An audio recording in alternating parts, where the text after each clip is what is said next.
In section 10.3, we're going to be talking about circles. So before we get into it too far, we want to take a look at a few things about a circle that we should know. First off, the center of a circle is the point that is directly in the middle of our circle.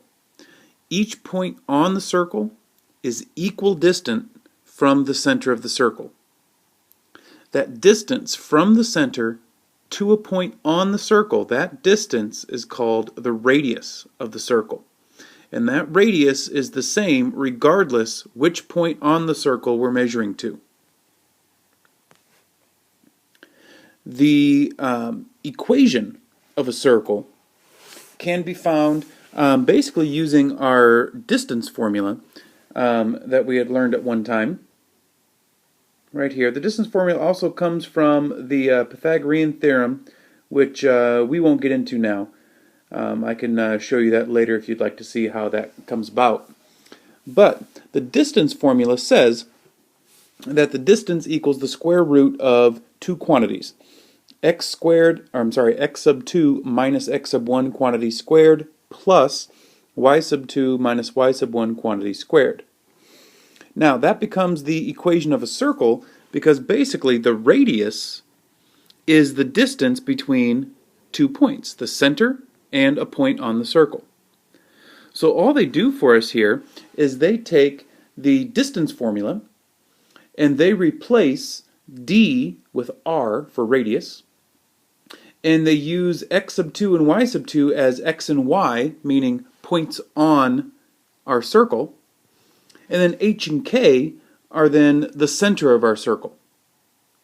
So we then get the standard form equation for a circle, which is given here.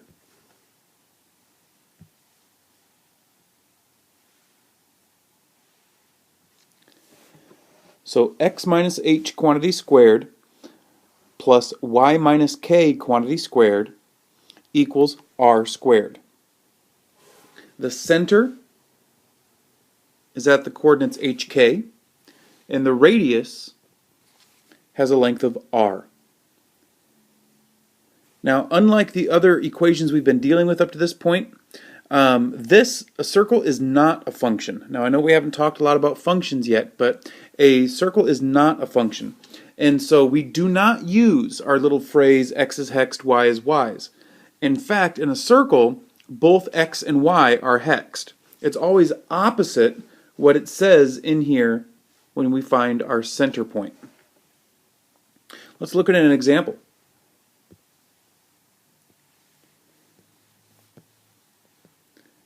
If we take a look at this first example, we see that we have x minus 16 quantity squared plus y plus 9 quantity squared equals 144. So I'm just going to go ahead and write above that the standard form for a circle.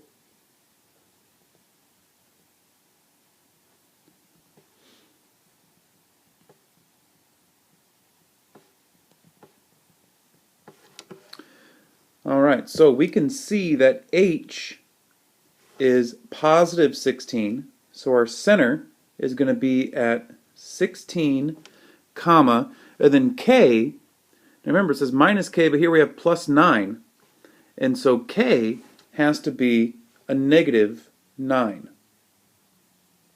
Alright, it's always opposite what they say in there. Now, our radius is not 144. R squared equals 144.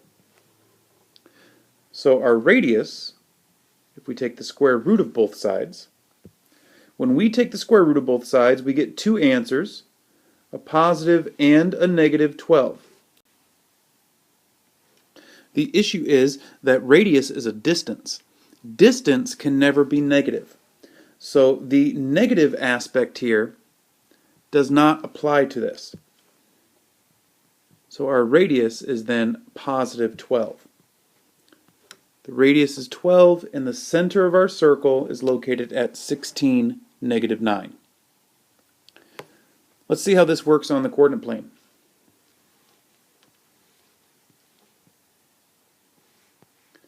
Here they want us to graph our circle. So the circle we have here, again, we have our standard form for a circle. Both the x and the y are hexed. So it's both opposite what it says in the equation.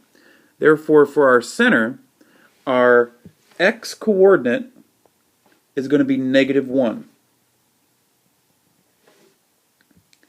And our y coordinate is going to be +3. Now, 25 is not our radius. 25 is our radius squared.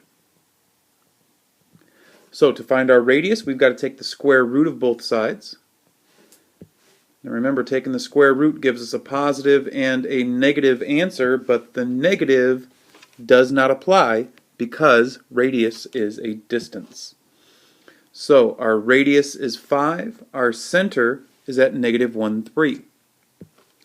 So we go to -1, 3 in the coordinate plane. And we want to count a radius of 5. Now, do not count your radius trying to go out diagonally. We can only count a good radius in 4 directions.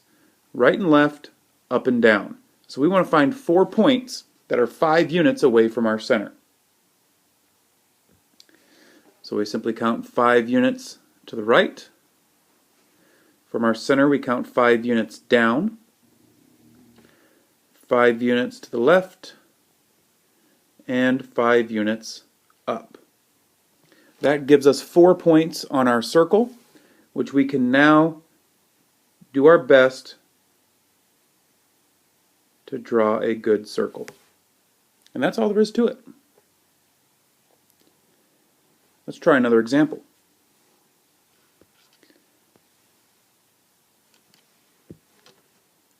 Okay, looking for our center here. The center of our circle. Again, both x and y are hexed. So the center of our circle is going to be at +4, -2. 49 is the value of r squared. So to find our radius, we have to take the square root of both sides. So our radius is 7 and -7. Well, negative distance does not make sense. So our radius is 7. So to graph the circle, we need to go to 4, -2. And we count a distance of 7 in our 4 directions. So I'm going to go down 7.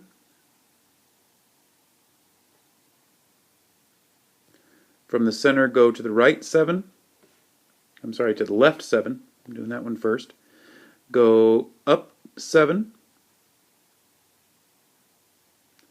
And now going to the right 7 brings me off my graph, but I can kind of eyeball where it's going to be. Okay, I got 5 units to the end of my graph, then I'll go roughly 2 more out there. So there's my 4 points that are on my circle. Again, do your best to draw the best circle you can.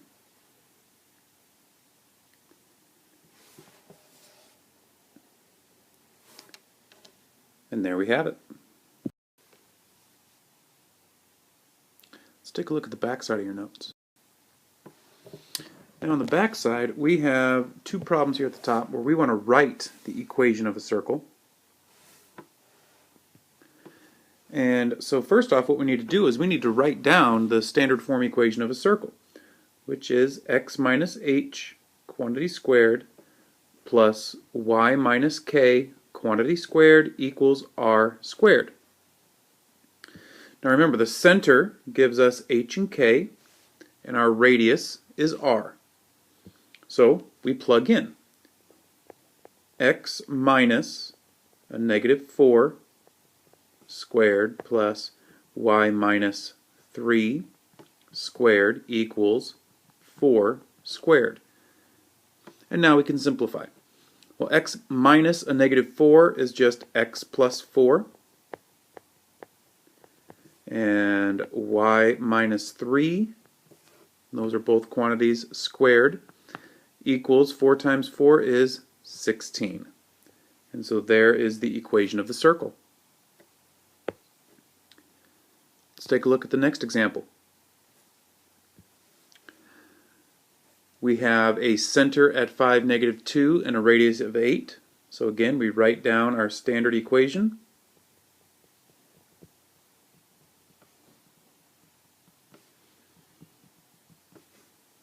So the h value is 5. The k value is -2. And our radius is 8.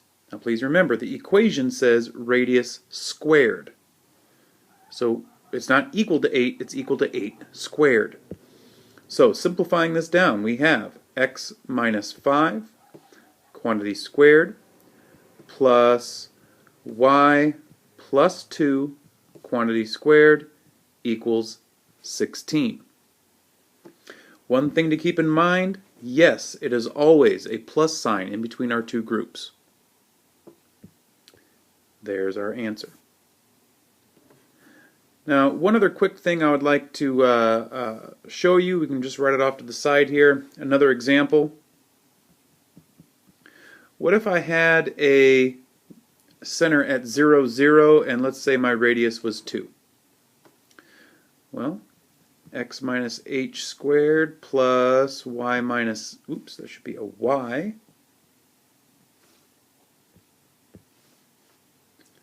minus k squared equals r squared. Plugging in what we have, again, h, k come from our center. So x minus 0 squared plus y minus 0 squared equals 2 squared. Well, x minus 0 is just x. So I have x squared. Y minus 0, again, is just y. So I've got y squared equals 2 squared is 4. And so then that is the equation of the circle. So notice, if there's nothing added or subtracted inside parentheses with the x or the y, that means that h or k are zeros. And so we just deal with those accordingly. Okay, this brings us to the end of the lesson. If you have any questions, please, again, ask a friend. Think of the process we talked about the other day. You can go ahead and rewind this video and watch any of these examples again. It will be posted on the website for you to look at home. Good luck.